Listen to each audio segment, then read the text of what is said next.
7 കോടിയോളം രൂപയുടെ വ്യാജ ഇന്ത്യൻ കറൻസി നോട്ടുകൾ സൂക്ഷിച്ച കേസിൽ ഒളിവിൽ പോയ പ്രതികളെ സുൽത്താൻ ബത്തേരി പോലീസ് പിടികൂടി. കാസർഗോഡ് സ്വദേശികളായ അബ്ദുൾ റസാഖ്, സുലൈമാൻ എന്നിവരെയാണ് പിടികൂടിയത്. ഇരു പ്രതികളെയും ബത്തേരി പോലീസ് കാസർഗോഡ് അമ്പലത്തറ പോലീസിന് വിട്ടു നൽകും.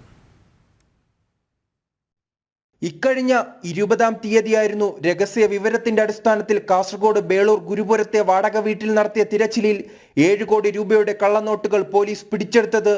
സംഭവത്തിന് പിന്നാലെ ഒളിവിൽ പോയ പ്രതികളെ ബത്തേരിയിലെ റിസോർട്ടിൽ നിന്നും പോലീസ് പിടികൂടി. കാസർഗോഡ് സ്വദേശികളായ അബ്ദുൾ റസാഖ്, സുലൈമാൻ എന്നിവരാണ് പിടിയിലായത്. ബത്തേരി SHO ബൈജു കെ ജോസിന്റെ നേതൃത്വത്തിലുള്ള പോലീസ് സംഘമാണ് പ്രതികളെ പിടികൂടിയത്. പ്രതികളെ കൂടുതൽ ചോദ്യം ചെയ്യാനും തെളിവെടുപ്പിനുമായി കാസർഗോഡ് അമ്പലത്തറ പോലീസിന് കൈമാറും. അതേസമയം സംഭവവുമായി ബന്ധപ്പെട്ട് കൂടുതൽ പ്രതികൾക്ക് പങ്കുള്ളതായി പോലീസ് സംശയിക്കുന്നു. ജനം, വയനാട്.